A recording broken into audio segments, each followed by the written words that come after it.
premier dimanche de 1959, c'est l'explosion à Léopoldville. L'interdiction faite aux activistes congolais revenus d'Accra de tenir un meeting a mis le feu aux poudres. La foule crie d'indépendance. Les premiers tirs de la police ont provoqué l'escalade. Il y aura 42 morts, tous des civils noirs, et 250 blessés, sans compter les innombrables dégâts matériels. Le nationalisme grandissant des Africains et l'immobilisme des responsables belges, ajoutés à la misère des bidonvilles ignorés de la plupart des Européens, a créé un mélange détonnant. Dans les milieux politiques, on commence à admettre qu'il est temps d'ouvrir les yeux sur la situation réelle de la colonie. Dès lors, au Congo, la machine s'emballe. Tandis que les partis se multiplient, des troubles éclatent un peu partout. Des leaders congolais, dont Lumumba, sont arrêtés. Le gouvernement belge improvise, le processus d'indépendance va devoir s'accélérer. Avec l'appui du Parti socialiste belge, alors dans l'opposition, les leaders congolais obtiennent la tenue d'une table ronde à Bruxelles en janvier 1960. Les délégués africains sont décidés à arracher l'indépendance dans les délais les plus brefs. Les trucs commenceront en fait qu'après l'arrivée à Bruxelles de Patrice Lumumba. Malgré leur division profonde et l'inimitié qu'ils se vouent, les délégués congolais constitués en front commun ont obtenu que le chef du MNC soit libéré. Aucun leader congolais ne peut faire abstraction de la popularité de leur rival. Dépourvus de stratégie claire, à la table ronde, les Belges vont de concession en concession. En un mot commençant, c'est de lâcher tout. Le Congo sera indépendant dans 5 mois. Je suis particulièrement satisfait des résultats de la conférence de la table ronde. Le 30 juillet, notre peuple accède au rang des peuples libres et je peux assurer le peuple belge qu'à partir du 1er juillet 1960, une amitié sincère et durable présistera entre nos deux pays indépendants. Les chefs congolais sont accueillis triomphalement à leur retour au pays. Les élections générales se déroulent du 11 au 25 mai. Le MNC confirme sa popularité et remporte le scrutin, ce qui ne manque pas d'inquiéter à Bruxelles. Certains songeraient déjà en bas, coûte que coûte. Le pouvoir colonial belge vit ces dernières semaines. Lumumba prend la tête du collège exécutif congolais qui s'installe à Léopoldville. Dans un mois, ce sera l'indépendance. Dans le 20e, Paris 20e, métro Gambetta. Mais les Africains ne sont pas en mesure d'assurer la relève. Il y a en tout et pour tout une vingtaine d'universitaires noirs. C'est la précipitation inconsidérée contre laquelle le roi avait mis en garde. Hommage à Patrice Lumumba. On se déstabilise. Des affrontements ethniques font des milliers de morts. Dans le 20e, métro Gambetta. Éprouve de plus en plus de difficultés à maintenir l'ordre. L'insécurité est telle que déjà des colons mettent la clé sous la porte et rentrent en Belgique. Mais pour le moment, la plupart se contentent, en attendant des jours meilleurs, de renvoyer femmes et enfants.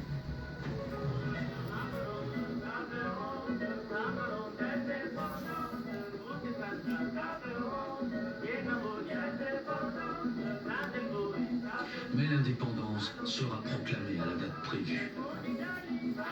L'indépendance du Congo constitue l'aboutissement de l'œuvre conçue par le génie du roi Léopold II, entreprise par lui avec un courage tenace et continuée avec persévérance par la Belgique. Pendant 80 ans, la Belgique a envoyé sur votre sol les meilleurs de ses fils. Dans une attitude de profonde humilité, de demander à Dieu qu'il protège notre peuple et qu'il éclaire. Marietta Ngamnou, c'est une vieille vidéo. Tu peux pas faire autrement.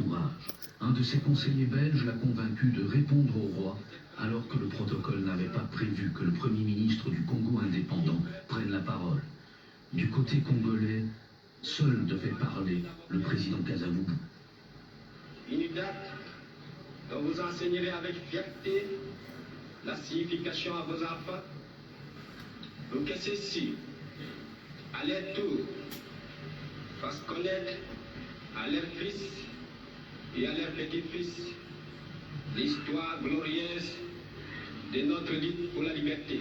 Nous avons connu les insultes, les coups que nous devions subir au matin, midi et soir. parce que nous étions des nègres. Qui oubliera qu'un noir conduisait tu, non certes comme un ami, mais parce qu'elle est vous honorable et réservée au seul blanc.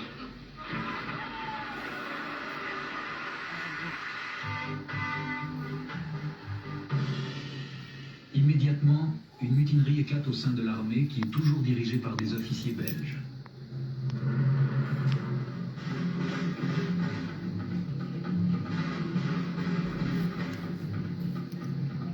Lumumba choisit le camp des mutins et se déclare partisan d'une décolonisation généralisée et rapide.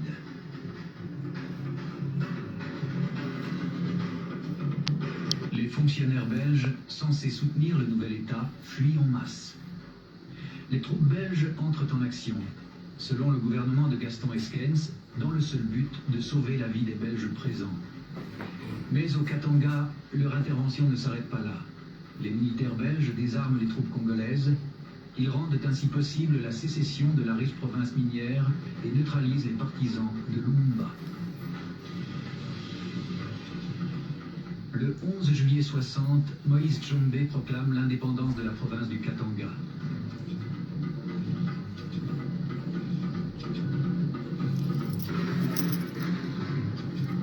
Le nouvel État reçoit des moyens financiers. L'Union minière paie dorénavant ses impôts sur les mines de cuivre à Tshombe. Sur ordre de Bruxelles, les fonctionnaires belges sont tenus de rester en poste au Katanga. Op Katanga betreft stelt zich een bijzonder probleem. Daar ook zijn we opgetreden voor de redding van mensenlevens. Maar het gaat. Une partie de la province du Kasaï suit l'exemple katangais. Le 8 août 60, Albert Kalonji prononce l'indépendance de la province.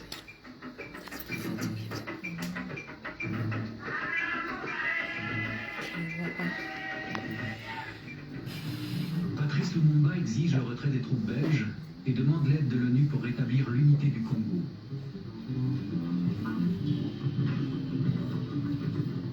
Les troupes de l'ONU arrivent très rapidement, proviennent de pays africains. Ils sympathisent avec Lumumba. Officiellement, les casques bleus doivent le protéger. En réalité, l'ONU prend en main une partie de l'État congolais tout en retirant très rapidement son soutien à Lumumba. C'est terrible, c'est ça. Ils l'ont réduit au silence. Bon, c'était longtemps.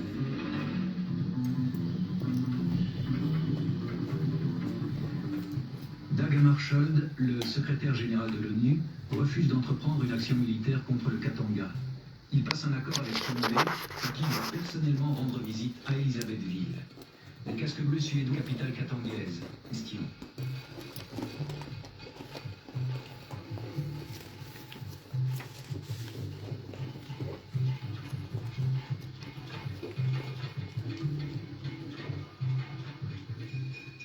Lumumba continue d'exiger sa souveraineté. Il cherche des appuis internationaux que l'ONU lui refuse.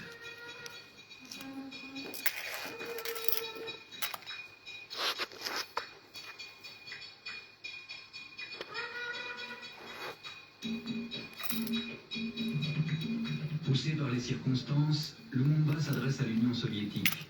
Les Russes lui fournissent des avions de transport et des techniciens. L'Ouest se dit choqué par l'aide soviétique. The United States deplores the unilateral action of the Soviet Union in supplying aircraft and other equipment for military purposes to the Congo, thereby aggravating an already serious situation which finds Africans killing other Africans. Lumumba finit par lancer lui-même une offensive militaire contre les provinces rebelles.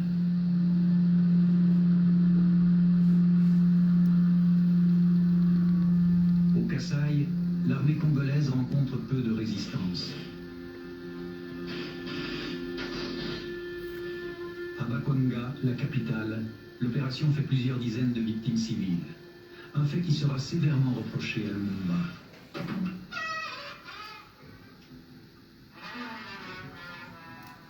Mais l'offensive contre le Katanga échoue. Le transport des troupes à bord des avions soviétiques est un échec. L'ONU refuse d'approvisionner les appareils en carburant. Les troupes de Lumumba ne dépassent pas le nord du Katanga.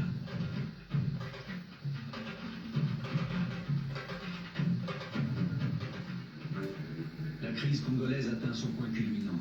Dans la capitale, la tension monte. Dans les cités, on distribue des tracts sur lesquels on peut lire « Congolais, Lumumba vendra vos femmes aux Russes ».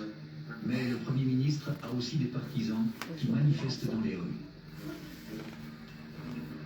Les Belges, les Français et les Américains font pression sur le président Kasavubu pour qu'il démette un Premier ministre aussi têtu.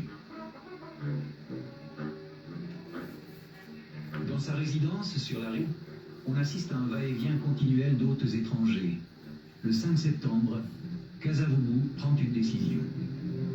Le 5 septembre 1960, nous avons évoqué, conformément à l'article 22 de la loi fondamentale, le Premier ministre, M.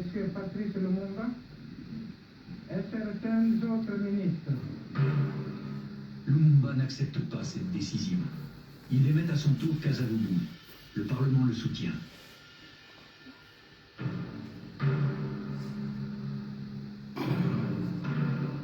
Le 14 septembre, l'armée intervient pour la première fois.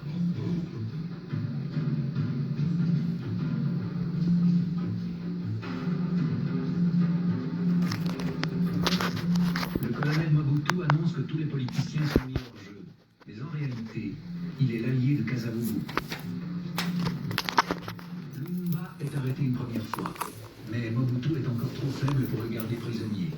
Plus tard, il se justifiera en ces termes. L'armée ne s'occupera plus, mais plus jamais de la politique. Si l'armée, au mois de septembre 60, a pris position dans l'événement, n'est-ce pas, qui se déroulait sous nos yeux, c'est parce que le pouvoir n'existait pas. Le pouvoir était inexistant. Mobutu confie le pouvoir à un groupe de jeunes universitaires, le Collège des commissaires, présidé par l'ancien ministre des Affaires étrangères, Justin Bomboko.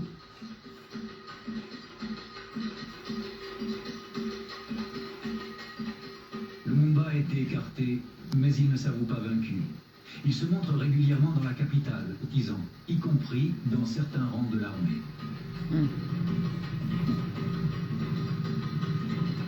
Il était jeune, hein,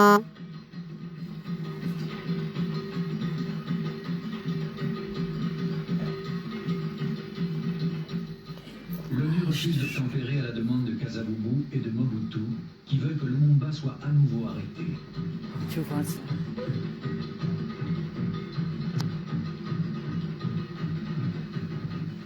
Autour de la résidence de Lumumba, deux cordons de sécurité prennent place.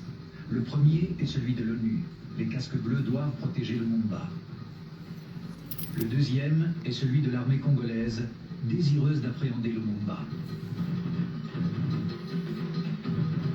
Tout ça pour un seul homme. Même cantonné dans sa résidence, Lumumba constitue un danger pour quiconque désire reconstruire le Congo sans Un lui. seul homme. La dictature. Il a toujours le soutien de nombreux partisans dans les quartiers populaires. Un discours suffirait à déclencher une émeute. Le déroute représentait une menace.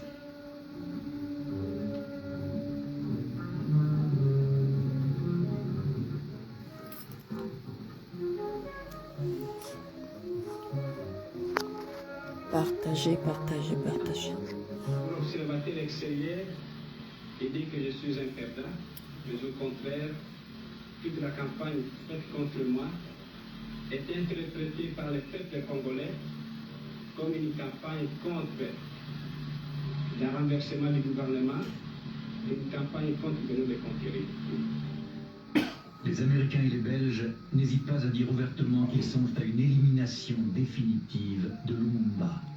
Dans un télégramme, le ministre belge des Affaires africaines résume très bien ce qu'il faut entendre par là.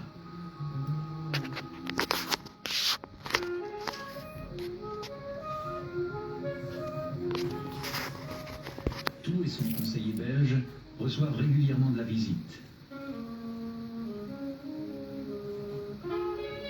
Partagez, s'il vous plaît, partagez. Lumumba n'a pas perdu tout espoir.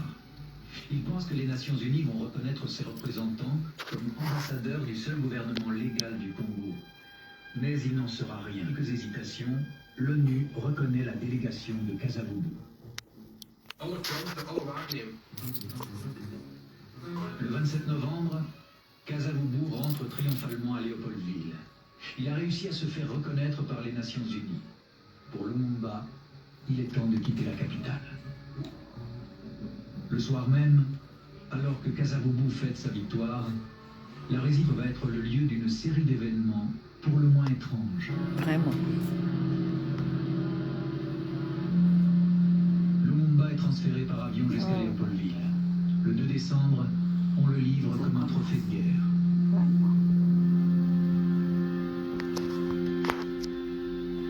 Bonjour ma chérie, bonjour Georgette, comment ça va ma chérie? Bonjour, bonjour. Merci de partager, merci pour les cœurs.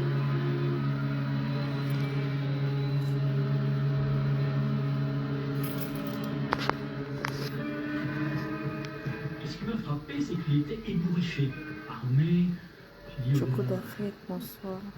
il me sortira. Bonsoir Ferdinand, Léonard, Otana, bonsoir. Partagez s'il vous plaît. On amène Lumumba à la villa du colonel Mobutu.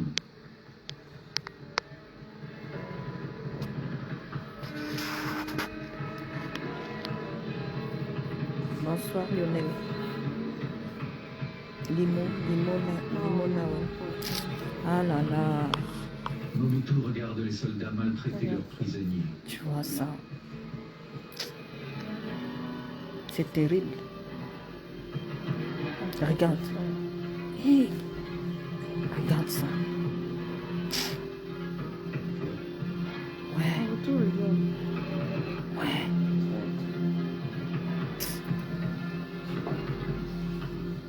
Ils sont contents. Oh là là. Et puis Mobutu a fait un signe. Lumumba ne peut pas rester à Léopoldville. Ses partisans y sont trop nombreux. On l'emmène à Tisville, dans le Bas-Congo. On l'enferme dans un camp militaire. C'est révoltant. Franchement, c'est révoltant. Mais Tisville n'est pas un lieu entièrement sûr. Les casques bleus marocains sont stationnés dans la ville et ils pourraient sympathiser avec Lumumba qui n'est toujours pas éliminé. Sultana, l'ennemi de l'homme noir, c'est le noir, effectivement. Gizenga, un partisan de Lumumba, a formé son gouvernement qui gagne du terrain de jour en jour.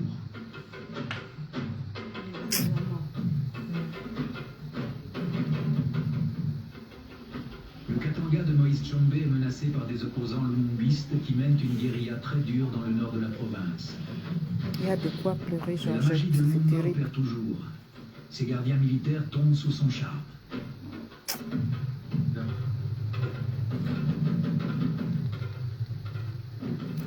Le temps est venu de trouver une solution définitive au problème Lumumba. Il faut le transférer dans un lieu où il sera inoffensif. Envisagé. La première est Bakwanga, la capitale du Sud-Kasaï sécessionniste d'Albert Kalonji. Ce dernier a déjà annoncé qu'il serait ravi d'accueillir Lumumba, ajoutant qu'il le fera exécuter sur le champ et utilisera son crâne comme vase. Ouais. Bakwanga est donc synonyme d'exécution pour Lumumba. Oh là là. Utiliser son crâne La comme deuxième vase. possible, Elisabethville, la capitale du Katanga indépendant de Moïse Tshombe. Sur l'accueil qui serait réservé à Lumumba, les avis divergent. Les Belges installés au Katanga ont une autre opinion. Ils sont certains que transférer Lumumba à Elisabethville équivaut à signer son arrêt de mort. Lumumba avait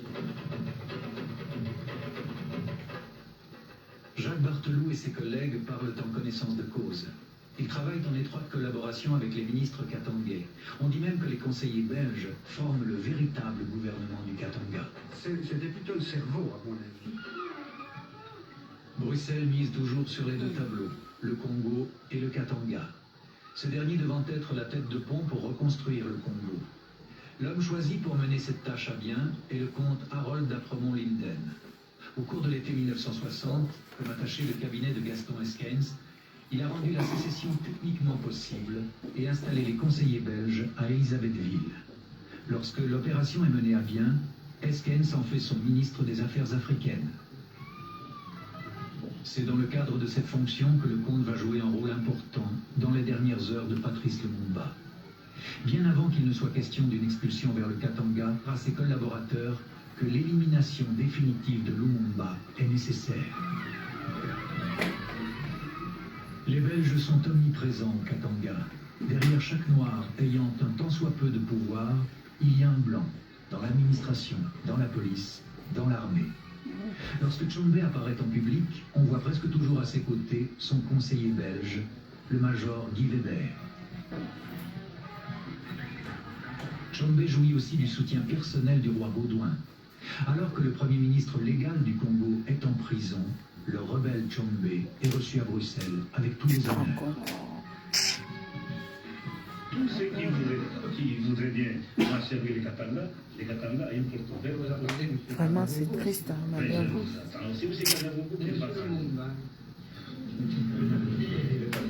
Monsieur Lumumba, c'est un prisonnier.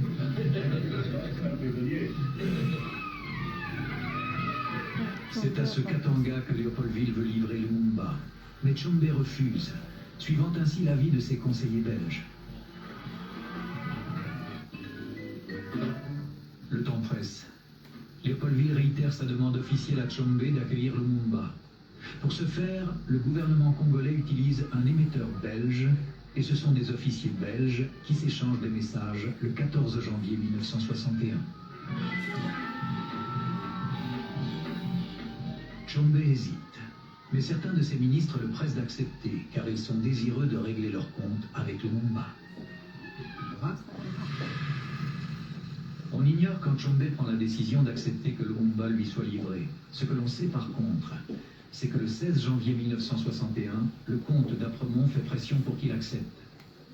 Le ministre envoie un télégramme dans lequel il demande à ses collaborateurs d'inciter Tshombe à accepter que Lumumba lui soit livré.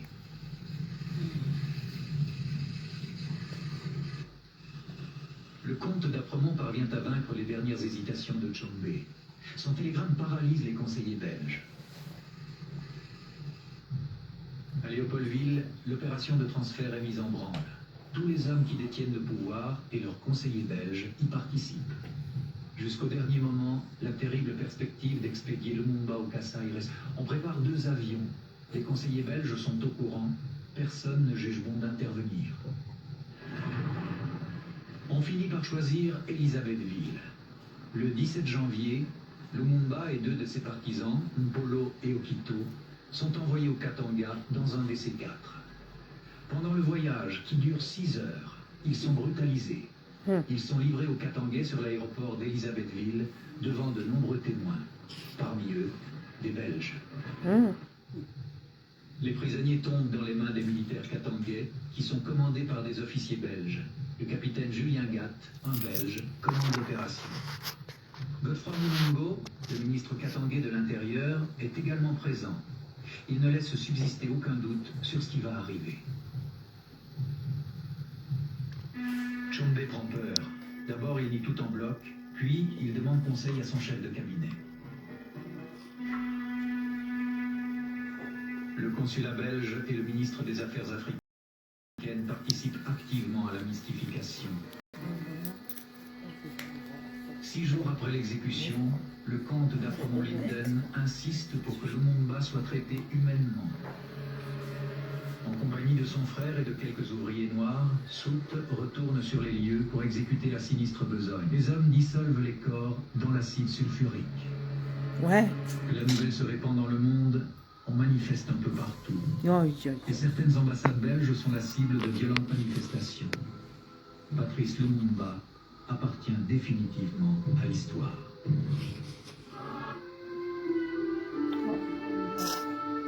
Seigneur.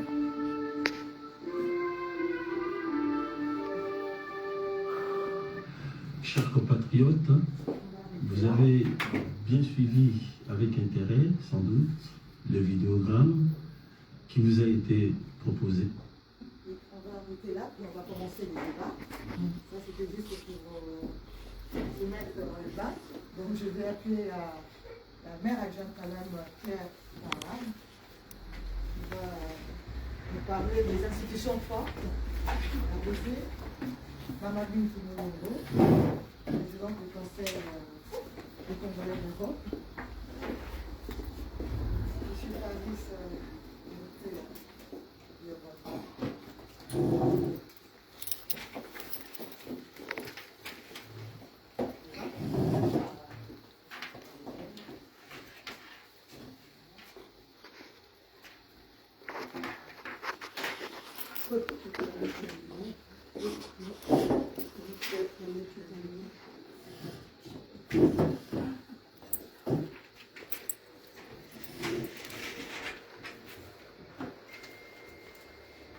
Mesdemoiselles, mesdames, messieurs, nous tenons à vous remercier de venir rendre hommage à notre héros national,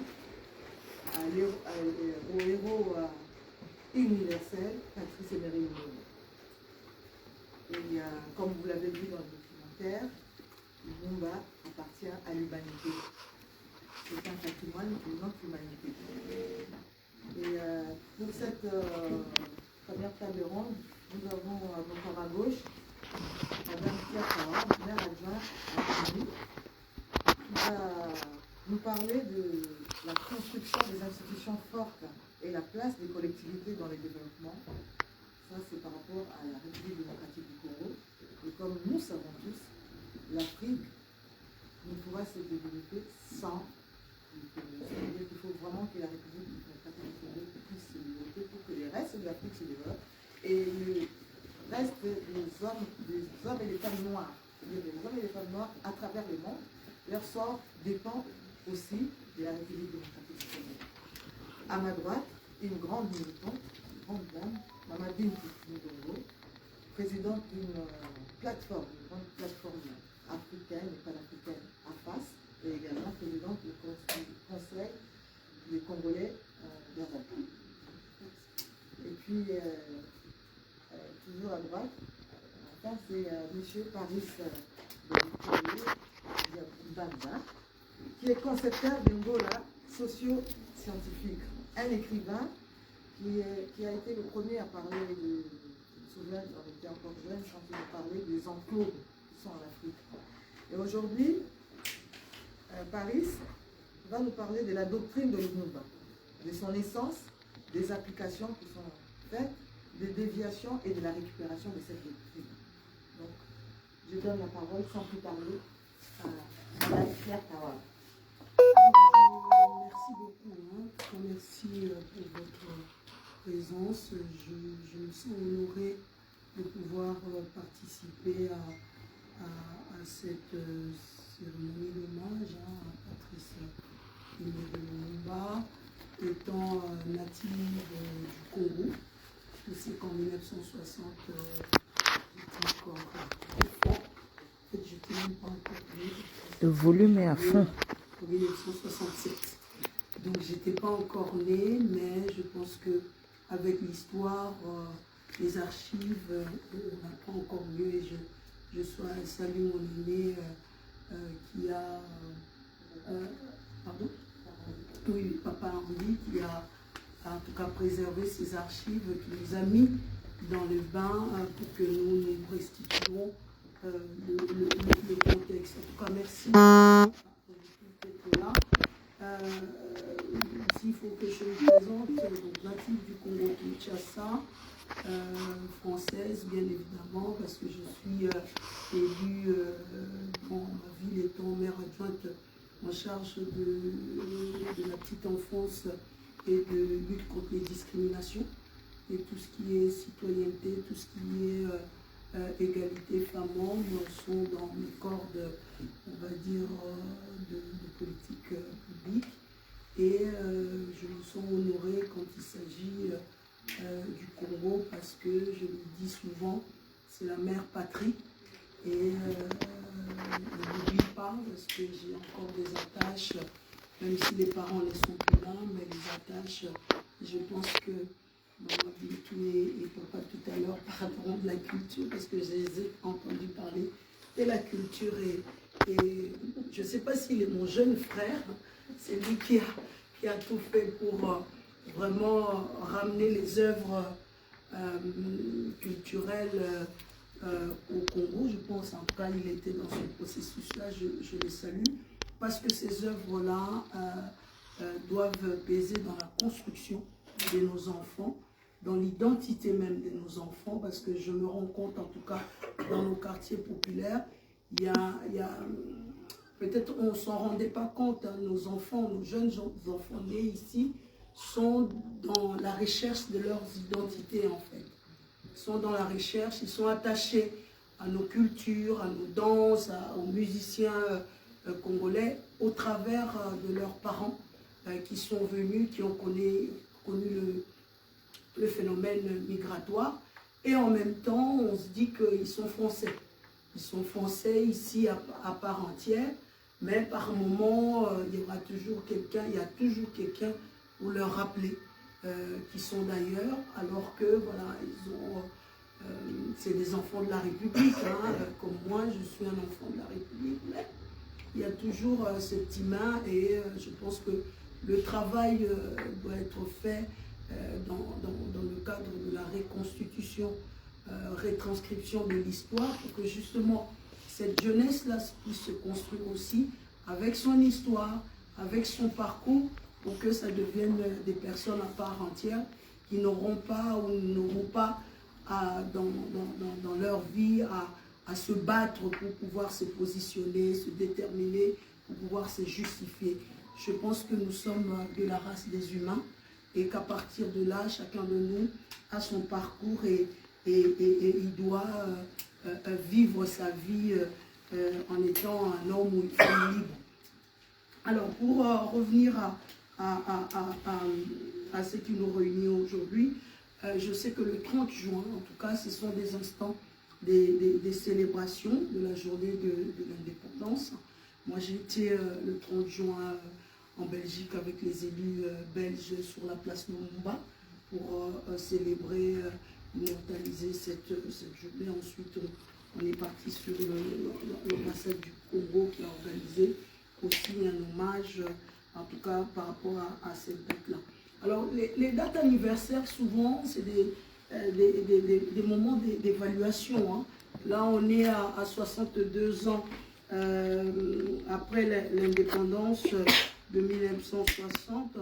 Nous essayons d'évaluer les chemins parcourus et nous voyons que depuis 62 ans, il y avait des gens, je pense que le film le prouve au travers de Patrice Lumumba, c'était un vrai patriote parce qu'il s'est battu. Il s'est battu, il a été humilié, il a été arrêté, nous l'avons vu dans les films, et jusqu'à, comme on dit, le sacrifice suprême. C'est qu'on lui a donné la mort, il est mort en tout cas pour le Congo. Et souvent quand nous organisons ces journées, c'est pour que nous essayons d'évaluer et de voir d'un coup notre mal-être d'aujourd'hui et pour tendre vers un bien-être. Parce que pour le Congo, au jour d'aujourd'hui, il y a beaucoup, 62 ans après, il y a beaucoup de choses à dire. Et quand nous organisons donc, c'est pour répondre aux attentes. Les attentes sont assez nombreuses, mais je pense que la seule attente que nous pouvons faire prévaloir, c'est de dire que le Congolais vive bien, que le Congolais soit reconnu dans les nations, que le Congolais puisse avoir, avec ses ressources, puisse avoir un pays prospère, que les jeunes trouvent leur place et que les institutions puissent être encore plus fortes ou soient fortes, de manière à ce que toutes les politiques publiques qui peuvent être mises en place puissent bénéficier aux Congolais.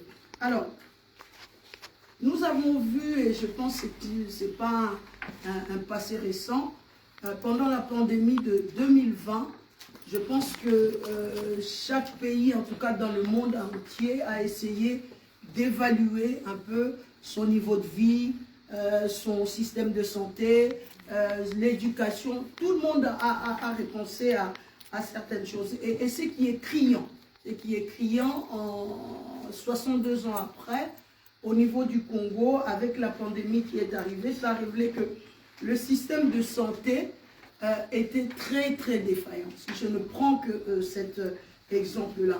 Parce qu'on a constaté qu'il n'y avait pas de politique publique mise en place, les politiques de développement, les politiques de planification, les politiques même de projection pour ces peuples-là. Alors, j'ai ouï dire, alors les chiffres, ça peut être contesté, parce que je vois les images en 1960 à aujourd'hui, je n'ai vu aucun bâtiment de construit, à part peut-être CCAZ, mais au niveau des infrastructures, nous sommes restés avec les mêmes infrastructures. Alors qu'au niveau de la population n'est pas la même. Hein. La densité n'est pas la même. C'est-à-dire on était à 30, c'est un chiffre que je dis comme ça, à 30 000 habitants. Aujourd'hui, je pense que sur la ville-province de Kinshasa, c'est encore plus. On est à 100 000 habitants et avec les mêmes infrastructures. 12 millions d'habitants. Merci, maman. Et c'est toujours les mêmes infrastructures. Et c'est là où ça pose problème. C'est là où nous devons nous poser la question et c'est là où peut être le curseur d'évaluation en se disant 1960 à aujourd'hui, où est l'erreur? Qu'est-ce qui s'est passé? À qui la faute? Comment est-ce qu'on peut aborder cela? Et je pense que c'est ça qui doit mener notre réflexion. Les anniversaires, chaque anniversaire, doit nous permettre de faire une évaluation de où est-ce qu'on vient, où est-ce qu'on en est à l'instant T, où est-ce qu'on va. Parce que je pense que moi, je n'ai pas encore la soixantaine, en tout cas je salue mes aînés qui ont la soixantaine. On dit qu'avec l'âge, on est bonifié par la sagesse. Donc la sagesse demande à ce qu'à un moment donné, on se pose. Et on dit souvent, Tovanda, Tochanase. On se pose pour que justement on puisse réfléchir. Parce qu'on a, comme on dit, un capital humain au Congo qui est phénoménal. Le capital humain, on a un pléthore de médecins, on a un pléthore de juristes, on a un pléthore des hommes des cultures, on a parfois des scientifiques, on a des femmes et des hommes qui ont une certaine intelligentsia, mais on se dit, mais pourquoi ça ne marche pas? Et si je me réfère au film, on disait que la difficulté était que pour constituer un gouvernement, il n'y avait que 20 intellectuels à cette époque-là. Alors qu'aujourd'hui, voilà, c'est l'exponentiel. Même nos propres enfants qu'on a 5, 7 ans, 8 ans, ils sont en train de vous casser l'ordinateur, ils savent comment faire. Et là, on se pose la question par rapport au Congo, parce que quand vous allez au Congo, tout ce que nous avons ici comme high-tech, ça existe au Congo. Alors, ça existe dans des familles, certaines familles, mais ce n'est pas dans l'administration, ce n'est pas dans tout ce qui est, comment dire, institution. Mais avec l'ouverture qu'on a de l'Internet, je pense qu'on est à même vraiment de reconstruire les choses. Mais il suffit seulement d'y penser. Il suffit à un moment donné qu'on se réapproprie cet esprit patriotique qui animait nos anciens. Ils n'étaient pas si intelligents que ça. Ils n'avaient pas de pléthore de diplômes que nous avons actuellement. Mais ils ont réussi. Ils ont réussi à ramener, comme on dit, l'indépendance au pays. Nous chantons ramener la coupe à la maison, mais eux, ils ont ramené l'indépendance de manière à ce que l'homme congolais soit respecté, l'homme congolais soit réhabilité, l'homme congolais puisse se réapproprier sa terre. Et moi, je dis aujourd'hui, cela est possible, parce que ce qu'eux, ils ont pu faire, c'est juste l'esprit patriotisme qui les a animés. Et c'est cet esprit, je pense, que nous devons peut-être invoquer, je ne sais pas comment, pour que ça puisse nous réarmer de manière à ce que nous affrontons le 21e siècle. Parce que ce n'est pas possible que 62 ans après, qu'on soit toujours là à pouvoir évaluer les choses. Certes, comme on dit, ce n'est pas l'excellence, hein, mais en même temps, nous revenons sur... comment dire, des fondamentaux d'une vie, des fondamentaux pour un peuple, notamment sur des institutions, sur des politiques publiques qui ne sont pas encore assises. Et 62 ans après, nous en sommes encore là. Alors que j'essaie de regarder 1960, il n'y avait pas que le Congo qui a eu son indépendance. Hein. 17 pays ont eu leur indépendance, dont la Côte d'Ivoire. Il y a le Bénin, j'ai dû les avoir là. Il y a eu le Cameroun, il y a eu le Bénin, il y a eu le Niger, il y a eu Burkina Faso, il y a eu le Madagascar, il y a eu le Centrafrique, même le Congo-Brazzaville à côté, a eu son indépendance en 1960. Donc de janvier à décembre 1960, il y a eu d'autres pays aussi qui ont eu l'indépendance. Mais au jour d'aujourd'hui, sans faire le procès ou l'angélisme sur la Côte d'Ivoire, allez-y en Côte d'Ivoire. Allez les voir. Maintenant, c'est devenu, à un moment donné, un pays criant que les Congolais vont là-bas, vont peut-être avec la musique et tout ça, faire la promotion de notre pays. Alors que 1960, ils ont reçu aussi leur indépendance. Alors, peu importe, on va dire, le colon qui était là. C'est vrai qu'avec la Côte d'Ivoire, c'était des Français. Avec nous, c'est les Belges. Mais je pense qu'à un moment donné, nous devons connaître notre histoire, certes, mais nous devons dépasser cette histoire. Parce que 62 ans après, ça ne va toujours pas être la faute aux Belges. Ça ne va toujours pas être la faute aux autres. Certes, ils ont leurs responsabilités. Certes, il y a un devoir de mémoire qui doit être rétabli. Certes, ils doivent reconnaître toutes les exactions. Mais je pense que nous sommes assez, comment dirais-je, jeunes. Nous avons assez grandi pour qu'à un moment donné, chacun de nous puisse revenir à l'esprit patriotique pour que nous puissions construire ces beaux pays. Oui, c'est vrai qu'en un moment, on dit que l'Occident est responsable des fois de la destruction. C'est vrai que eux, quand ils viennent aussi prendre leur part. Ça, il faut qu'on le reconnaisse. Mais le peu qu'ils nous laissent, que faisons-nous de cela? Que faisons nous de peu qui nous reste? Sauf que nous-mêmes, il faut le reconnaître. Et moi, je suis désolée, je pense que même quand nous punissons un enfant, il faut lui dire le pourquoi de comment vous le punissez, parce qu'après, il ne comprendra pas. Donc, il faut dire les choses. Il faut assumer les choses. Qu'avons-nous fait de ce Congo-là? Le Congo est devenu un système, comme on dit, un système où la corruption règne.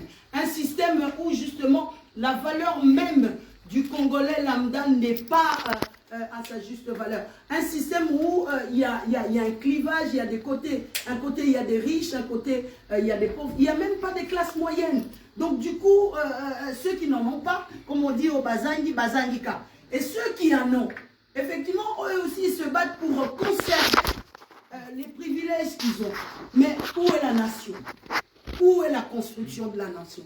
Et moi, je pense que pour la construction de la nation, il faut que nous revenions aux fondamentaux. Il faut que nous revenions à reconstruire des institutions fortes. Parce que ce qui nous rassemble, ce qui va faire sens, ce qui va faire nation, c'est le fait qu'il y a des institutions qui nous représentent. Nous, on a une institution qui est le Parlement. Parce que ceux qui vont au Parlement, ce sont la représentativité du peuple.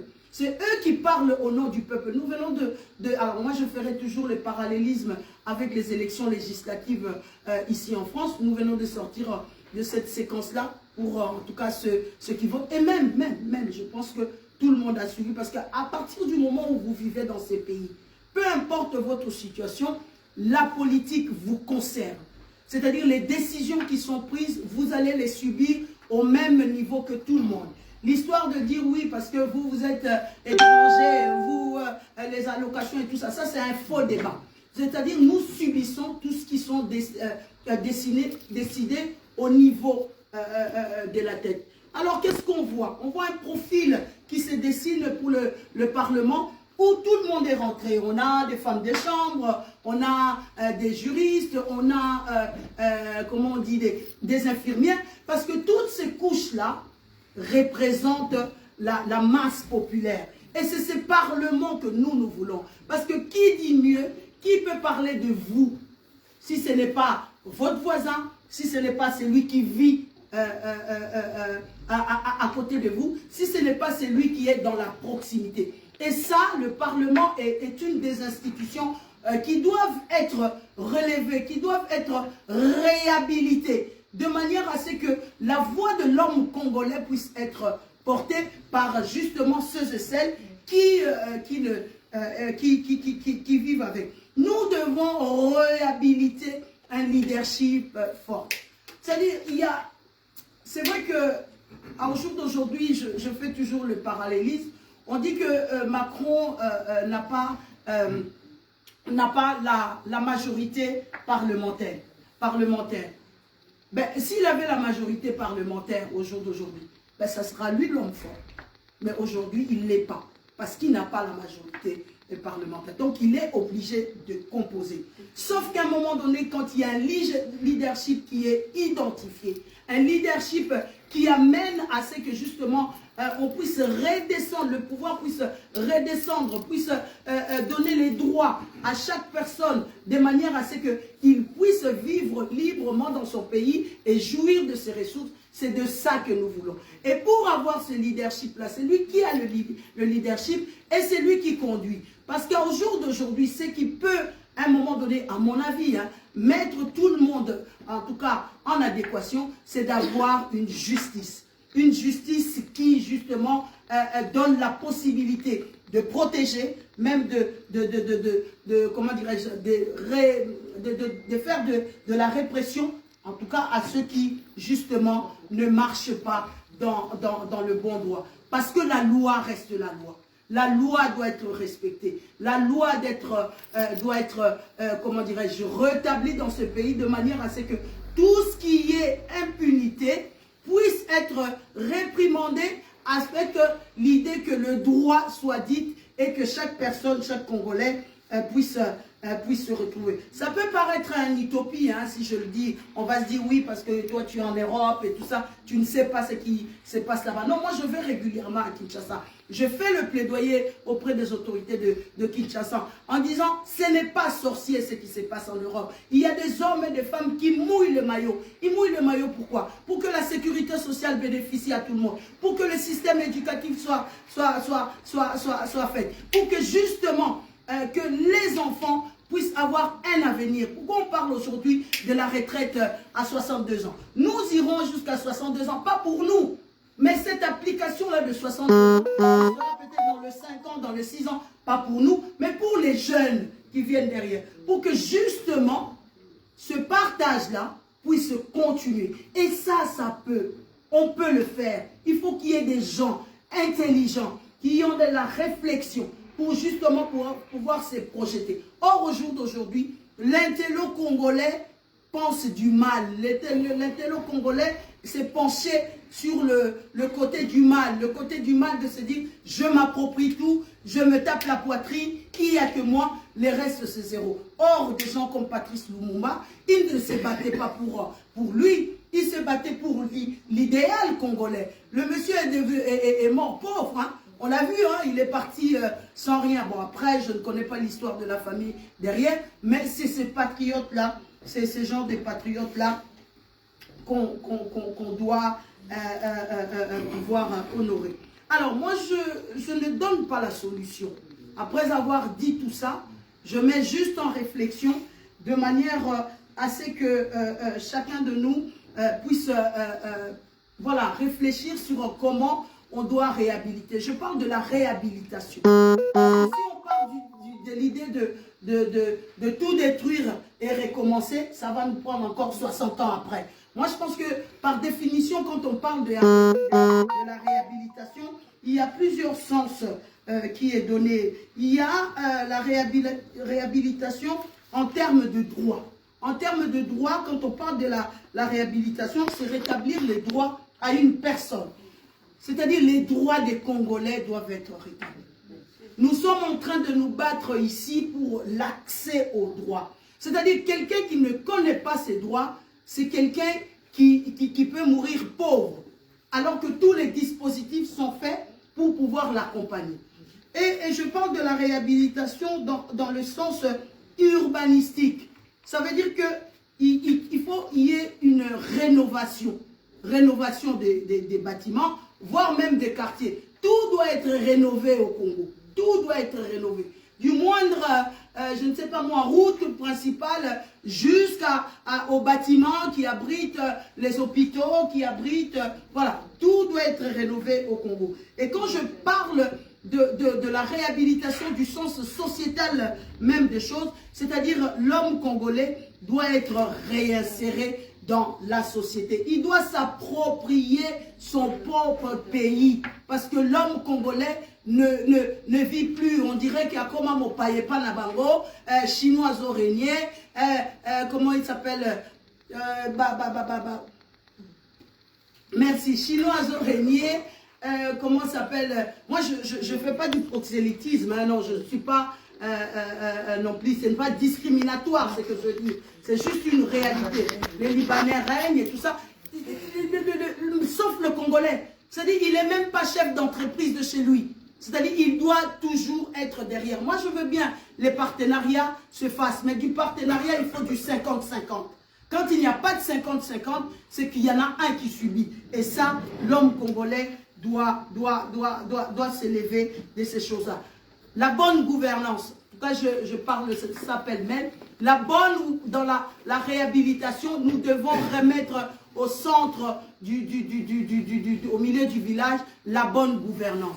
La bonne gouvernance, ça passe par une démocratie qui est saine, une démocratie qui donne la parole à tout le monde, où à un moment donné, justement, les institutions doivent être responsables de ce qu'ils commettent ou de leur non-utilité, parce qu'à un moment donné, voilà, il faut rendre de compte. La bonne gouvernance au niveau de la santé, il n'y a aucune politique de santé. Les gens à Kinshasa meurent pour un rien.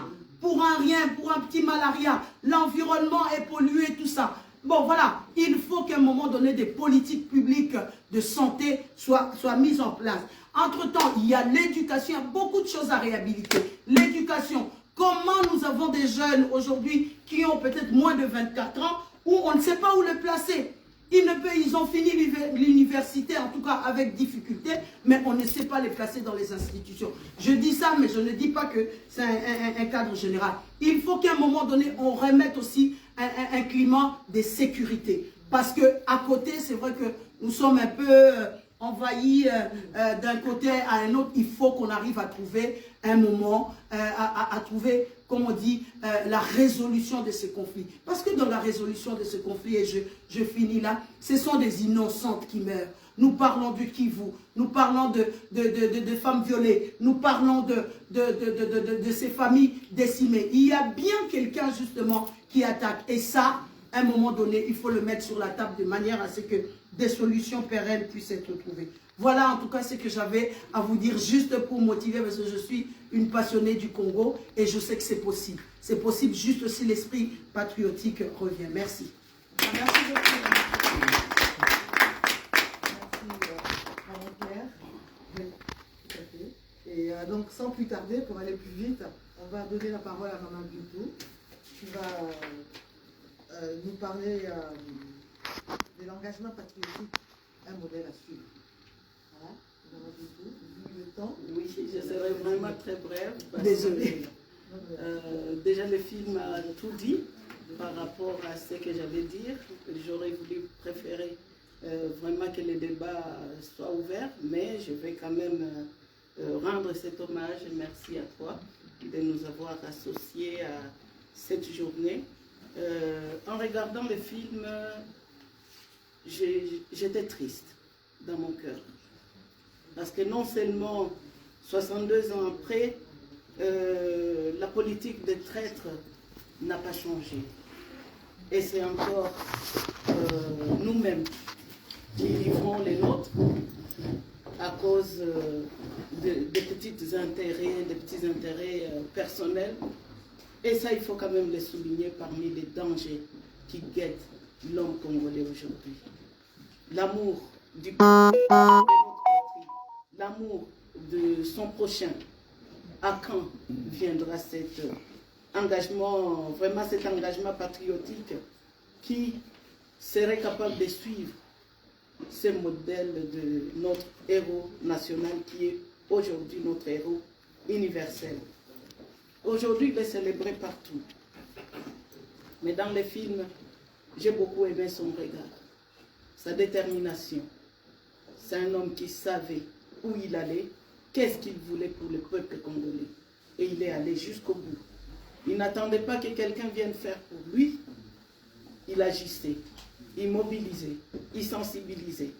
Aujourd'hui, nous avons encore besoin des hommes et des femmes qui vont se lever avec la même détermination pour que cette vérité qui éclate aujourd'hui, 62 ans après, que ça continue à rétablir, à réparer les fautes du passé et que ça mette au grand jour ce que nous devons faire pour que le Congo aille de l'avant. Là où le mensonge a toujours régné, persisté, l'occasion pour nous est donnée aujourd'hui de rétablir la vérité, une fois pour toutes, sur la personne de Lumumba.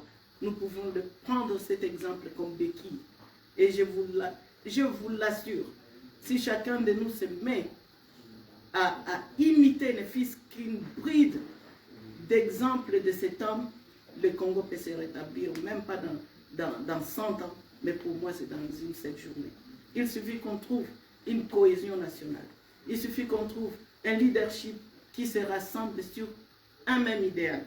Le seul idéal qui est comment unifier le peuple et sauvegarder notre patrimoine qui est notre patrie.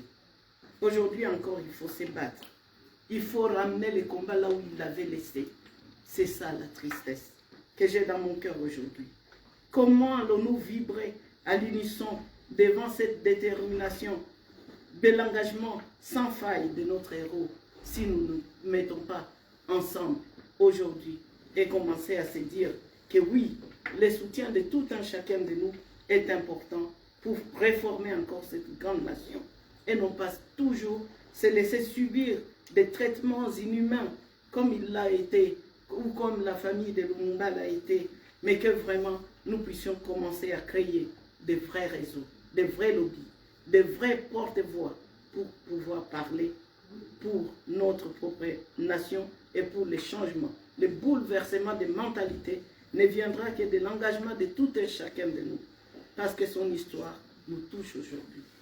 Le destin d'un homme engagé avec lequel on a vécu, on a connu, doit personnellement commencer à toucher chaque famille congolaise.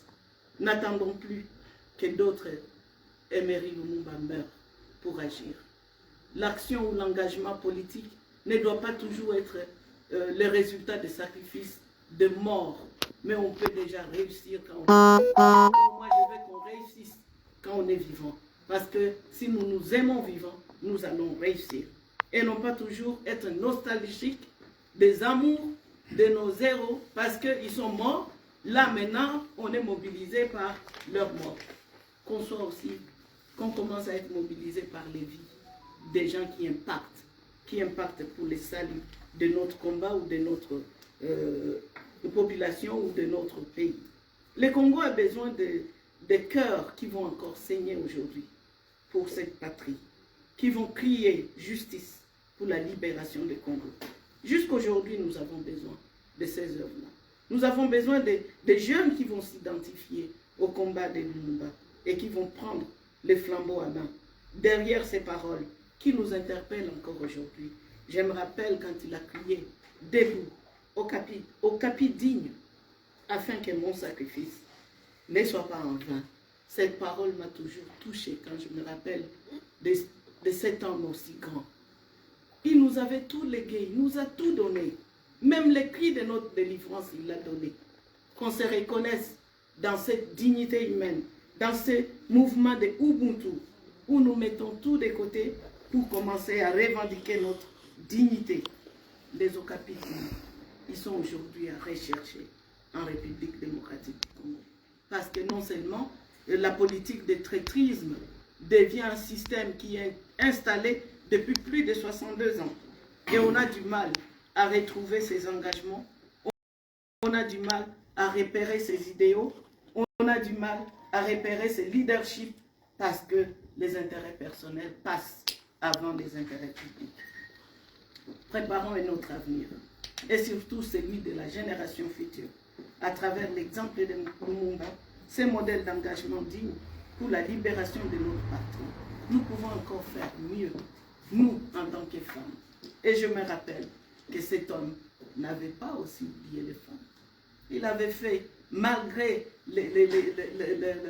les temps difficiles, il avait fait une lettre à sa femme, Maman Pauline. Donc il a su valoriser les femmes.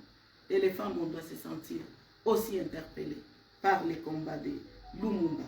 Parce que il a aimé les Congos et il a aimé toutes les couches de la population congolaise. Malheureusement, la trahison est toujours là, mais nous pouvons améliorer les conditions de communication sur nos valeurs et aller de l'avant. Oui, contre vent et marée, nous avons l'obligation de lutter pour que nous puissions rester dignes jusqu'au bout. À nous aujourd'hui de savoir comment définir notre propre engagement. Comment ne pas être fier de l'avoir comme père de notre indépendance. Son discours a surpris les gens. Aujourd'hui, nous pouvons surprendre le monde à travers son modèle pour redresser encore notre pays. Donc je vous encourage, vous et moi, désormais, nous pouvons rechercher encore ce qui est bien pour notre nation et tous liguer ou léguer notre patrimoine culturel pour la paix, pour l'unité, pour l'amour de la nation et l'unité des Congolais pour pouvoir bouleverser les tendances et récupérer notre pays. Dire non à la balkanisation, qui est vraiment un combat depuis toujours. Hein. Il en était déjà dedans. C'est un combat contre ces fléaux de pouvoir nous diviser pour mieux régner, de nous prendre nos terres.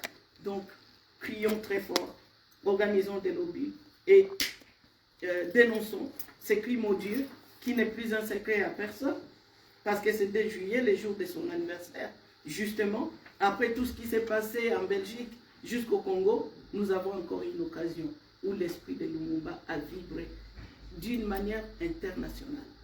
Et ça, nous devons nous saisir de cette occasion-là pour que les traîtres de la République soient anéantis devant la force de son sacrifice et que les Okapidiens s'engagent pour la libération totale de notre pays. Je vous remercie. Elle a toujours été une grande militante, elle nous a toujours menés dans sa lutte. Et merci. Merci. Donc, sans plus tarder, avant de passer la parole à Paris, j'aimerais bien que Papa Niembo et Papa Andy nous rejoignent déjà. Comme ça, Maman va laisser la place et revenir. Et puis après, ils vont nous parler de l'essentiel que nous devons tous savoir aujourd'hui.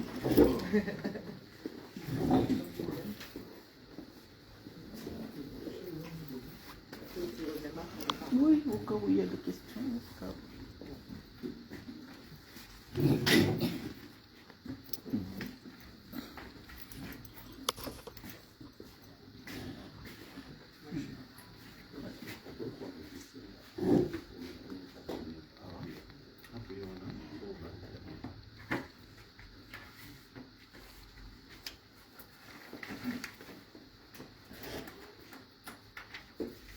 Donc je remercie Papa Niembo, malgré son grand âge. Il s'est déplacé pour nous instruire sur un sujet que je pense beaucoup d'entre nous ignorent. Le contentieux d'un groupe congolais, on en parlera tout à l'heure. Donc rapidement, je donne la parole à Paris qui va nous parler justement de l'héritage Patrice Lumumba. Merci beaucoup, ma sœur Brigitte Kalalo. C'est avec beaucoup d'émotion quand je prononce le nom de ton père, qui a été pour nous parmi les aînés qui nous ont encadrés. Le lumumbisme est une pensée puissante qui a toujours été galvaudée. Comme Lumumba lui-même a dit, l'histoire du Congo ne sera écrite ni à Bruxelles, ni à Paris, ni à Londres, encore moins à Washington. Il en est de même des sciences politiques du Congo. Tout ce que les gens appellent comme sciences politiques, ça n'a rien à voir. Les sciences politiques du Congo, nous en sommes des dépositaires. Je parle avec beaucoup d'autorité parce que j'ai été formé par mes aînés. Beaucoup ne sont plus là. Je dois leur rendre hommage. Il y a Luba Mwamba, un journaliste qui fut assassiné le 7 juillet 2006 à Kinshasa. Parce qu'il avait dit le fort n'est pas venu au Congo pour sécuriser les élections, mais pour sécuriser un résultat. Le lendemain, il a été assassiné. Dans la théorie lumumbiste, Lubapwa a défini le mobutisme comme un système de jouissance facile. En dehors de Lubapwa Mwambwa, il y a le grand Jean-Baptiste Mulemba. C'est le premier qui a systématisé le lumumbisme comme doctrine politique. Donc là, je vais me servir des critères qu'il a posés du lumumbisme, qui sont l'unité, la souveraineté et la solidarité panafricaine.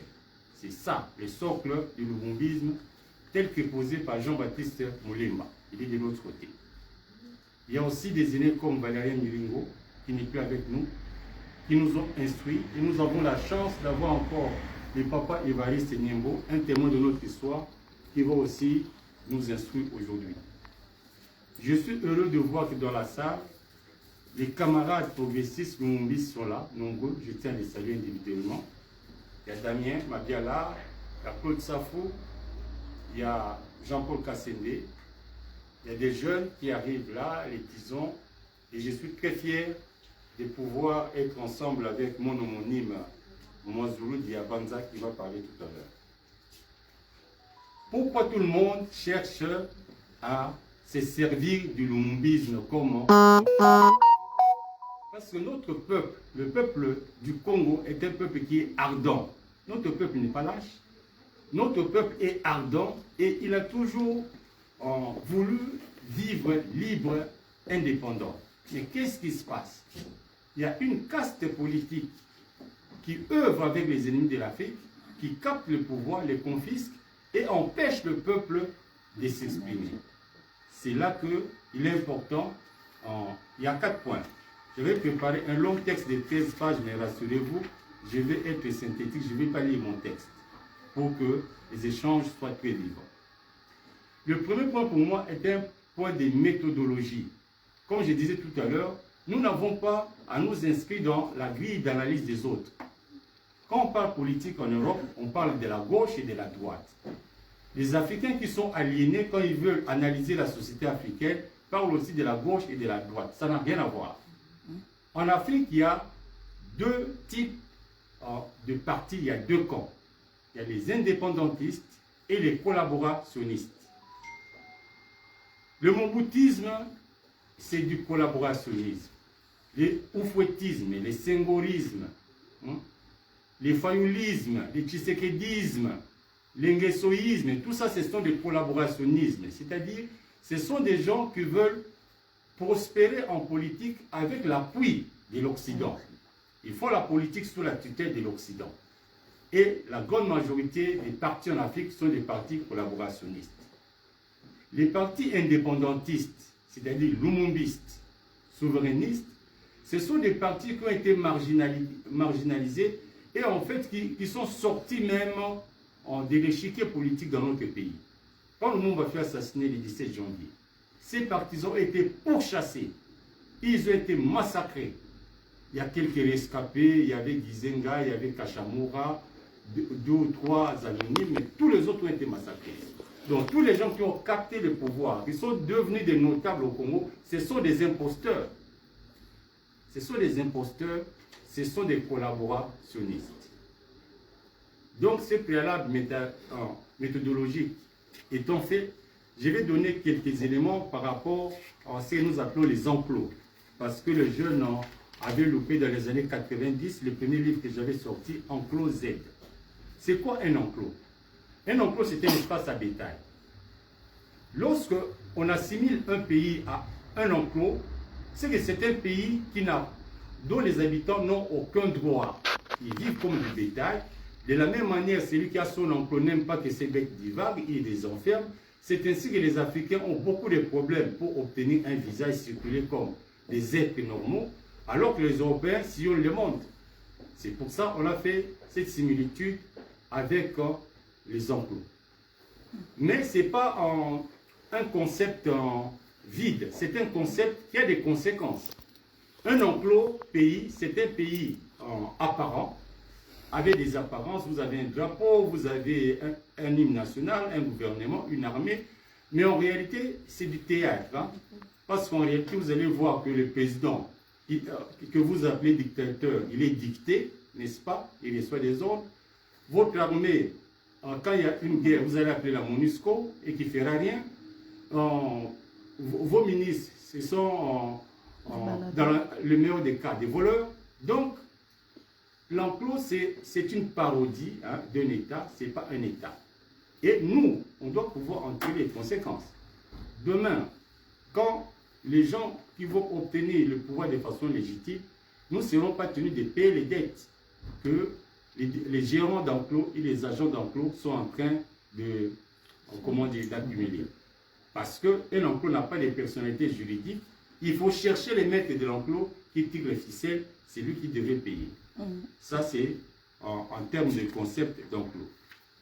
Alors, le système de l'enclos lui-même, mondialiste et esclavagiste par nature, c'est un système qui agit comme un monstre féerique, un monstre qui est un peu comme une fée.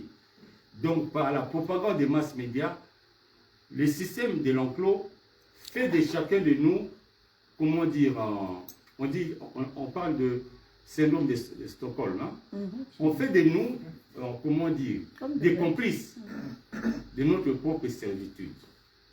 Pourquoi? Parce qu'il y a ce que nous appelons dans la théorie de l'enclos les nœuds malins. Les nœuds malins sont des kimbanzi. Ceux qui connaissent un peu une tradition africaine, un kimbanzi, c'est un nœud qu'on fait pour attacher ta chance. Donc il y a des concepts qui sont là, qui attachent la chance de l'Afrique et nous empêchent de nous déployer. Alors, j'ai dit que tout le monde se sert du lumumbisme. Le premier, c'est Mobutu. C'est quand même paradoxal, on l'a vu dans les films, comment il a livré Lumumba. Mobutu fait un deuxième coup d'État le 24 novembre 1965, il prend le pouvoir et tout de suite, il va pendre 4 politiciens. Anani, Bamba, Kimba et Mahamba. Il les pend publiquement pour instaurer la peur. Il y a quand même une grogne dans le pays et pour calmer cette grogne et ses ressentiments, Mobutu va déclarer que Lumumba est héros national. Donc il va prendre l'étiquette du lumumbisme pour essayer de gagner la popularité et la confiance du peuple. Maintenant, je vais vous démontrer que le mobutisme n'est pas le lumumbisme. Mais c'est une parodie. Il calque, il fait semblant d'être lumumbiste. Le moboutisme peut être défini par 2 critères. Le premier critère du moboutisme, c'est un individualisme forcené. Un moboutiste, c'est quelqu'un qui n'a pas le sens de l'histoire. C'est quelqu'un qui ne voit pas plus loin que le bout de son nez. C'est un naïf heureux. Il pense qu'il peut copiner, collaborer avec les ennemis de son peuple. Il peut s'enrichir, mais il sacrifie les générations futures. Nous avons vu le Bokassa qui était empereur et leurs enfants sont devenus des clochards et des voleurs ici en Europe. Nous avons vu même Mobutu qui était un grand et ses enfants, ils sont à la traîne aujourd'hui.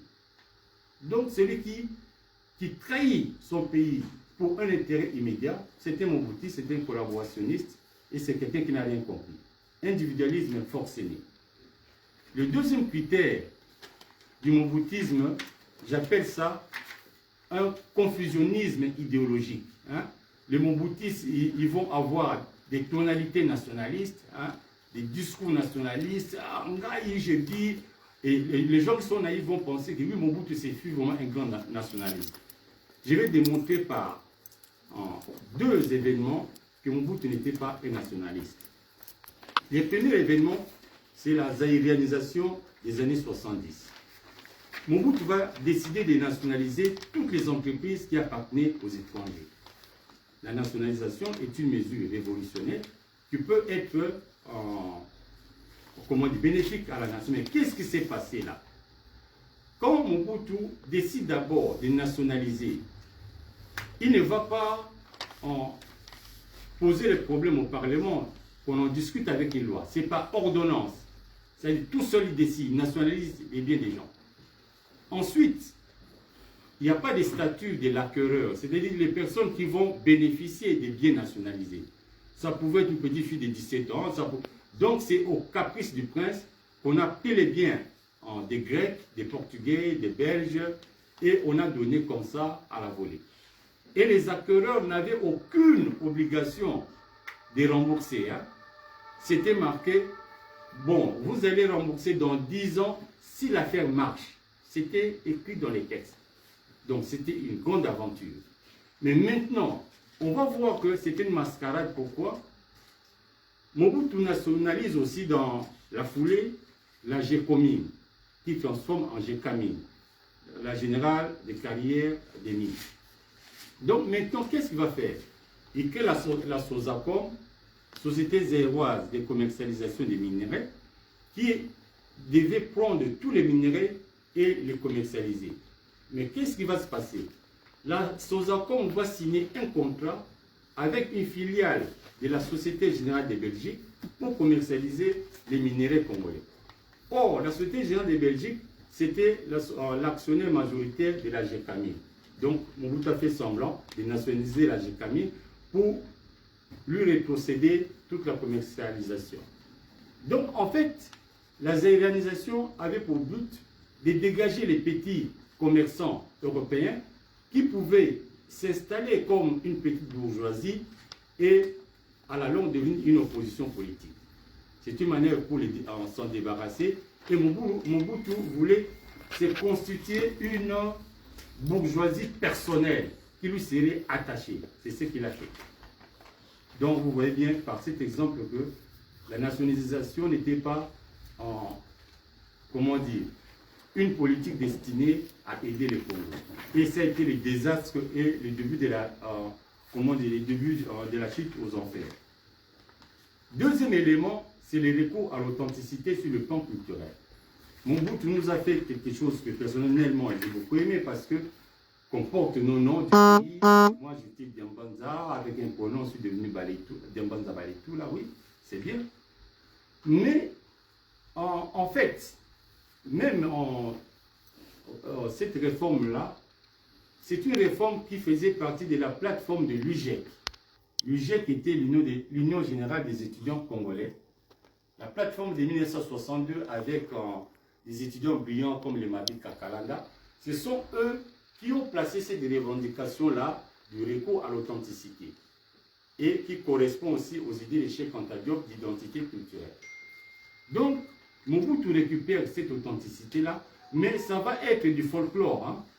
Parce que si Mobutu voulait vraiment faire les recours à l'authenticité, il allait mettre les moyens pour les recherches historiques, en archéologie, des fouilles, de façon à ce qu'on puisse exhumer notre passé. Il ne l'a pas fait.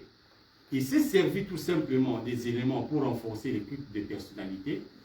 Ainsi, le recours à l'authenticité fut un échec parce que c'était superficiel et folklorique. Et à la fin, comme Mobutu a demandé qu'on puisse démocratiser, les gens ont recommencé à mettre la cravate, quoi. Parce que c'était tout simplement quelque chose de vestimentaire. Alors, on a vu, c'est que le lumumbisme n'est pas. Le mumbutisme est une parodie du lumumbisme. Maintenant, qu'est-ce qu'est le lumumbisme? On va voir le personnage de Lumumba lui-même. Lumumba, c'était un jeune homme brillant, mais quand il débute la politique, il est dans un univers clos, du Congo belge. Ils ne sortent pas beaucoup, ils n'ont pas beaucoup de contacts avec les étrangers, ils ne sont pas en contact avec les idées du moment. Ce qui fait que le premier livre que Lumumba va écrire, Le Congo, terre d'avenir, est-il menacé? Si tu lis ce livre-là, tu peux tomber par terre. Ce n'est pas le Lumumba que nous connaissons. En fait, il y a 2 temps, le Lumumba, d'avant la conférence d'Accra, la conférence panafricaine d'Accra de 58, au cours de cette conférence, Lumumba va rencontrer des Kwame Nkrumah, des Sékou Touré. Et là, au contact de ces grands leaders, dont les pays sont déjà indépendants, le Ghana et la Guinée, Lumumba va comprendre déjà la problématique du néocolonialisme, des indépendances protocolaires qu'on préparait pour l'Afrique, et il va comprendre aussi le rôle central du Congo par rapport à sa position géostratégique et à ses ressources. Et quand Lumumba revient d'Accra, c'est un autre Lumumba, il devient un leader de plus en plus charismatique avec un verbe puissant. Au début, c'est Kasavubu qui portait le combat pour l'indépendance, mais à partir de 1958, c'est Lumumba qui est devenu, comment dire, le phare de l'indépendance nationale. Il faut savoir, là maintenant, j'ai dit au principe du lumumbisme, j'ai pas de l'unité. Lumumba est le premier à créer un parti à caractère national, du mouvement national congolais. Les autres sont dans des partis à consonance tribale. Abako, Alliance des Bakongo, Abazi, Alliance des Bayang, des choses comme ça. On a 4 au Katanga. Lumumba est aussi la personne qui va se battre pour la souveraineté du Congo. Qu'est-ce qu'il dira? J'ai compris que ce n'est pas la vraie indépendance qu'on nous promettait. Parce que les schémas, c'était comme au Katanga de Tchombe. Devant chaque dirigeant congolais, il devait avoir un conseiller belge derrière. C'est lui qui allait assumer le vrai pouvoir. Lumumba a refusé cela. C'est pour cette raison qu'il a été combattu à mort. Maintenant, des Lumumbistes ont pris le pouvoir au Congo. Laurent Kabila se disait Lumumbiste. Qu'est-ce qu'il fait quand il arrive au pouvoir? Il va décréter la révolution pardon. Nous, on était au pays, on a vu. C'était pardon pour les Mobutistes, les Sakombi, les Likulia, les filles Tchombe, et c'était sévérité envers ses camarades. J'ai parlé de Jean-Baptiste Moulemba qui était emprisonné, j'ai parlé de Raphaël Genda qui était emprisonné, je vais parler de beaucoup, les cas à la Chambouille, tous les gens qui ont lutté contre le régime de Mobutu ont été marginalisés et Kabila a tendu la main aux Mobutistes et à la fin, il s'est entouré d'une ceinture ethnique et il est mort dans le complot de ces ceintures ethniques, les Mounze Komoro, les Gaëtan Kapoudji, les Edi Kapen et les autres. Donc, Kabila, tout son parcours, il est lumumbiste, mais quand il arrive au pouvoir, il n'a pas appliqué le lumumbisme. Son fils s'est dit aussi lumumbiste, Joseph Kabila. Mais lui, quand il arrive au pouvoir, comme on contestait ses origines, il va aussi s'entourer d'une ceinture des Katangais qui l'ont adopté en disant Mutoto Wangu, c'est-à-dire notre fils. Et à la fin, Joseph Kabila, pour rester au pouvoir, va utiliser la tactique de la corruption avec ce qu'il appelle lui-même, il appelle avec une métaphore, il dit donner des cochons aux crocodiles. Hein. Il traverse une rivière infestée de crocodiles, il doit jeter des petits cochons, comme ça les crocodiles vont manger et laisser passer. C'est l'apologie de la corruption et ce n'est pas la corruption que Joseph Kabila a dirigé les pays. À côté de lui, il y avait Antoine Gizenga. Antoine Gizenga s'est toujours présenté comme le légataire testamentaire de la pensée de Patrice Emery Lumumba. Mais Antoine Gizenga, nous avons le devoir de dire la vérité, est un gros fainéant. Comme on a assassiné Lumumba, après il a emmené les Lumumbistes s'enliser dans le conclave de l'Ovanium où ils ont donné la légitimité aux Mobutistes. Après ils ont été pourchassés, lui-même emprisonné. Après il part s'exiler à Moscou. Il est resté 10 ans à Moscou. À Moscou, il part avec une femme. Et la femme n'était même pas diplômée. En 10 ans, sa femme est revenue médecin. Gizenga à Moscou, même pas un petit papier de 2 lignes comme contribution politique, rien. Il jouait de la guitare et puis il courtisait les petites filles. Ça, c'est Antoine Gizenga. Il revient ici, à Paris, dans les années 79. En 77, il est en réfugié politique avec son épouse. Il y a une campagne militaire contre Mobutu qui part d'Angola avec Lembouma Natara hier. On vient voir Gizenga pour qu'il porte ce combat comme Kabila Laurent avait porté le combat de l'AFDEL. Gizenga refuse. Il dit non. Moi désormais je vais faire la politique par des voies démocratiques. Sa femme, la médecin là, va rédiger un tract appelant à soutenir l'action contre Mobutu et signé du nom d'Antoine Gizenga. Et Gizenga est arrêté par la police française, menacé d'expulsion. Il se retrouve par bonheur à Alger. C'est important de connaître parce que au Congo, la politique est devenue tribale, hein, est restée tribale. Si je suis, de Katakokombe, comme le Mende Lambert, je vais dire que je suis lumumbiste. Alors qu'il était au RCD Goma. Ce n'est pas le lumumbiste. Ce sont des collabos. Toujours Antoine Gizenga. Quand il travaille avec Joseph Kabila comme Premier ministre, il est déjà très vieux fatigué. Il est resté quelques mois, mais après, il était fatigué, mais il a trouvé le moyen de se marier encore en 90 ans. Je n'ai rien contre. Mais il n'a laissé rien sur le plan politique ni économique. Mais il avait un dauphin qui s'appelle Adolphe Muzitu. Adolphe Muzitu est un cadre du Palou, parti lumumbiste unifié. Donc, on va voir comment Muzitu applique le lumumbisme. Le haut fait d'armes d'Adolphe Muzitu, ça s'appelle le PPTE. Le PPTE, ça signifie pays pauvres très endettés. Muzitu, donc, s'est battu pour qu'on reconnaisse au Congo l'étiquette des pays pauvres très endettés. PPTE. Ça signifie quoi? Vous bloquez les salaires des fonctionnaires, au besoin, vous en renvoyez un certain nombre, vous évitez d'avoir des investissements productifs. En fait, vous paralysez votre pays et vous, avec le maigre recette, vous payez les services de la dette de telle manière qu'on vous réendette de nouveau. C'est ça le grand exploit de Dizenga. Ceux qui lisent de Muzitu, voilà. Ceux qui lisent mes publications, j'ai dit souvent monnaie des singes contre monnaie des cochons.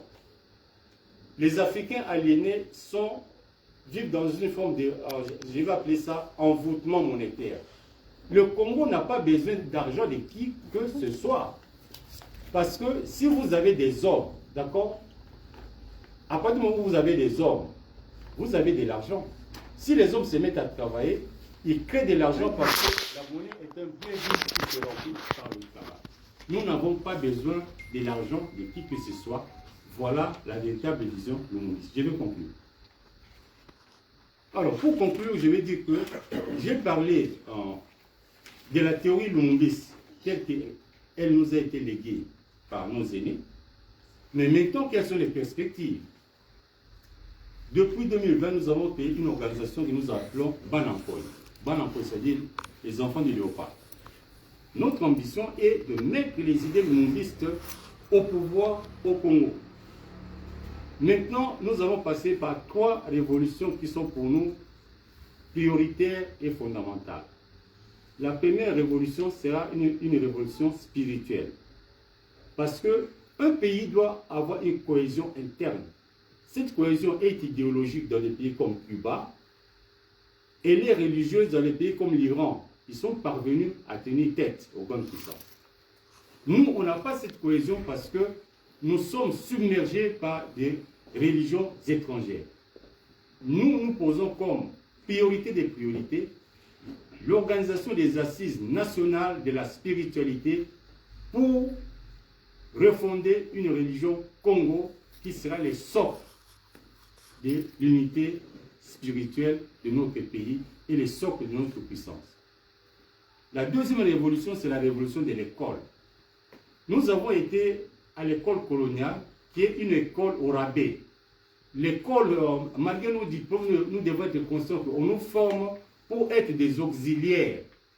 D'accord? C'est ainsi que lorsqu'on abandonne les diplômés, ils ne savent rien faire, ils ont besoin d'avoir des assistants techniques pour les coacher.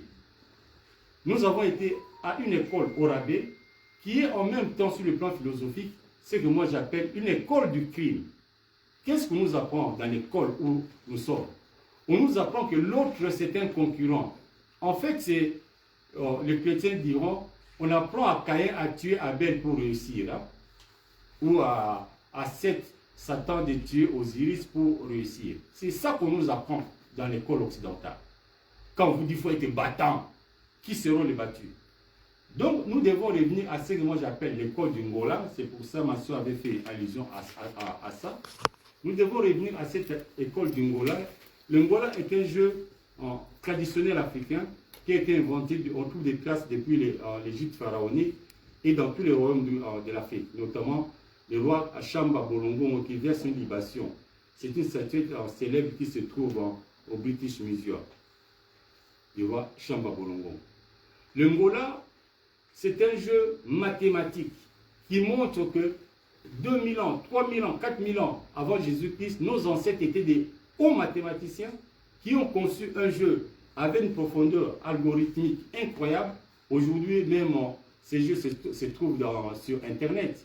Mais c'était inventé depuis. C'est pour vous dire qu'on a toujours été un peuple avec une pensée scientifique. La science et la spiritualité faisaient corps.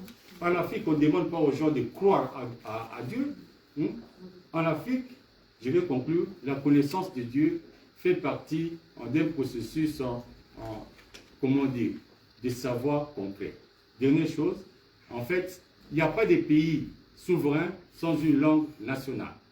Pour nous, le Congo de demain, notre Congo, sera un Congo où nous allons parler la langue mère bantou. Nous allons reconstruire cette langue facilement avec nos linguistes qui sont là, les Maouis qui sont aussi là, et avec nos informaticiens. Merci beaucoup. Merci. Maintenant, on va passer la parole par nos deux sages qui sont ici. Papa Jean-Baptiste, qui était le secrétaire général de l'UFPC, qui vient de force progressiste du Congo-Kinshasa. Et également, Papa Andy, qui est agronome, écrivain, et nutritionniste. Et qui fait partie aussi de l'UFPC, de l'Union des forces progressistes du Congo, avec son papa. Avec son et père. c'est à l'UFPC que j'ai fait mes premières classes. Et avec les deux femmes là que vous voyez. Alors là, nous avons mes sœurs. Le papa. On était avec le papa. Mwanapousse. La famille Mwanapousse.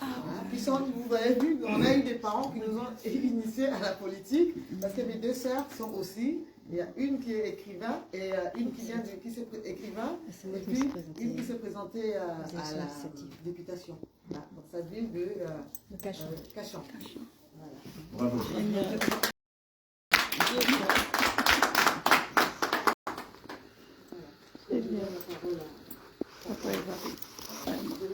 Lui, il va parler de contentieux belgo-congolais. C'est quoi les contentieux belgo-congolais après les moi, en fait, Brigitte m'a confié l'agriculture, en fait, au Congo, depuis 60.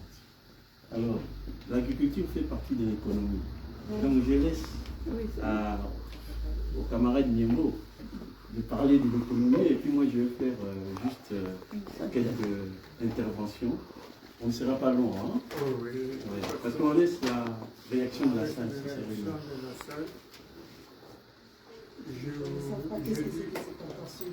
Oui, il faut d'abord qu'on sache pourquoi on parle. Qu'est-ce que c'est d'abord le mot contentieux nous révèle.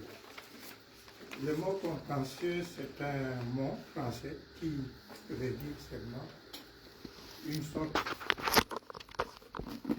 de conflit, de litige relationnel entre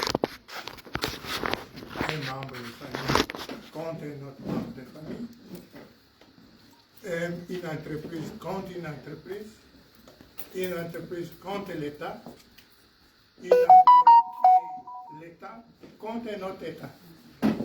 Donc nous sommes au niveau d'un État contre un autre État.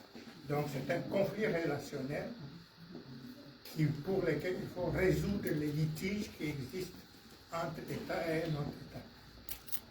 Le Congo-Kinshasa, à l'accession de son indépendance, avait été colonisé, d'abord colonisé par ce qu'on appelait le roi Léopold II. Le roi Léopold II a créé, pour éviter d'être lui-même impliqué dans le problème de la gestion du pays directement, il a créé une association qu'on appelle l'Association indépendante du Congo. Mais comme il ne pouvait pas gérer lui-même cela, il a créé ce qu'on appelait le comité spécial du Katanga, le comité spécial du Kivu et la compagnie qu'on appelle la CFR, compagnie des chemins de fer. Ces trois compagnies, ces trois réalités sont qu'on appelle des sociétés à charte. C'est-à-dire, moi, roi de Belgique, je laisse à ces 3 sociétés à charte la responsabilité de gérer le pays à mon lieu et place. Donc c'était ce qu'on appelle un État. Un État, parce qu'à ce moment-là, la Belgique n'était pas encore impliquée dans le problème de la gestion, jusqu'à 1908. Donc ces sociétés à charte, avec les responsabilités d'État, exigeaient à toutes les sociétés, qu'elles soient d'origine américaine, australienne, belge, française, anglaise ou allemande, qui arrivent, vous pouvez investir chez moi. Moi, en tant qu'un holding, ce qu'on appelle société à charge, c'est une forme de holding, j'ai l'obligation de recevoir de vous, la société, des parts qui viennent de la création de votre société. Mais ces parts-là, au lieu que je les gère moi-même, je les confie à une structure intermédiaire qui s'appelle l'Union minière du Haut-Katanga. Cette Union minière du Haut-Katanga devient majoritaire pour toutes les sociétés opérant sur le territoire du Congo. Que ce soit dans le domaine du chemin de fer, que ce soit dans le domaine des entreprises minières, que ce soit dans le domaine des entreprises, dans le domaine forestier, ainsi de suite. Donc, il fallait, à la fin de la conférence de la table ronde, qu'on sache comment on va répartir ces biens. Et la répartition de ces biens va poser de gros problèmes. On l'a dit ici, à l'accession du Congo à l'indépendance, on suppose qu'il y avait un seul universitaire qui s'appelait Kanza Thomas. Kanza Thomas était le seul universitaire. Les autres étaient des étudiants dans les universités. Les autres étaient des étudiants dans les universités, mais qui n'avaient pas encore de titre universitaire en tant que tel. Ce qui va poser des problèmes parce que le gouvernement belge s'entend que Lumumba, qui est le Premier ministre, risque bien de s'emparer de tous les biens belges. Ils ont pris des précautions, d'abord le 17 juin 1960, à faire une loi qui transfère du patrimoine congolais vers le patrimoine belge 300 grandes entreprises congolaises, d'une façon frauduleuse. Nous ne sommes pas encore indépendants, nous avons ce qu'on appelle le collège des commissaires généraux qui était chargé de gérer le pays.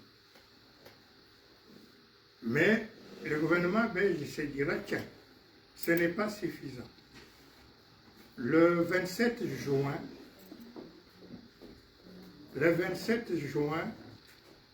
il décide que toutes les entreprises se trouvant sur le territoire du Congo transfèrent leurs sociétés sociales en Belgique. C'est-à-dire, là où il y a le siège social, il y a le pouvoir de la société. Donc les sociétés qui se trouvent maintenant au Congo deviennent seulement des filiales. Parce que les sièges sociaux se trouvent maintenant en Belgique. Ce qui fera que le problème de la négociation sur le partage du patrimoine, qu'on appelle les contentieux, le dossier du contentieux, va se compliquer de plus en plus. Alors il y aura 3 délégations qui feront les navettes entre la Belgique et le Congo et la Belgique. C'est M. Cyril Adoula, devenu Premier ministre, qui va ouvrir, on appelle, le match. Cyril Adoula arrive en Belgique. Sa mission était de pouvoir faire l'exploration. Qu'est-ce que nous allons faire pour le problème de notre contentieux? Pendant un mois, il va négocier avec la Belgique, parce qu'il l'État compris, il est chef de la délégation. Puis il va laisser une délégation congolaise pour pouvoir continuer à négocier. Au cours de cette négociation, ils vont mettre ce qu'on appelle la mise en place d'une constitution de commissions mixtes. Ces commissions mixtes vont être chargées d'étudier dossier par dossier, groupe d'entreprise par groupe d'entreprise, en vue de pouvoir préparer la véritable répartition qui se fera plus tard. Mais comme au Congo, il y a toujours le problème, le premier ministre Adoula ne va pas aboutir sa mission, parce qu'il sera appelé à rentrer au Congo, mais en rentrant au Congo, il signera déjà un accord préliminaire, ce qu'on appelle le protocole d'accord, avec le premier ministre belge, qu'on appelle Paul-Henri Spaak. Cet accord se fera au mois de février 1963. Le but de cet accord, je venais de le dire, mais en même temps, il y aura une nouvelle rencontre qui se fera au mois d'août 1960. Au cours de cette rencontre, il y aura un début de négociation qui va demander à dire comment nous allons faire pour repartir le patrimoine. Donc il y aura deux catégories de choses à faire. La première catégorie de choses va concerner la propriété exclusive du portefeuille titre. À qui appartient la propriété de ce qu'on appelle le portefeuille titre. Le gouvernement belge, dans un premier temps, dira, bon, nous, on est d'accord sur le plan des principes que les entreprises du portefeuille titre appartiennent en totalité à l'État congolais. Mais nous devons nous convenir de ce qui va être pour le Congo et ce qui va être pour la Belgique dans cette répartition. Bon, dans un premier temps, le gouvernement belge dira que toutes les dettes, la discussion aboutira à dire que toutes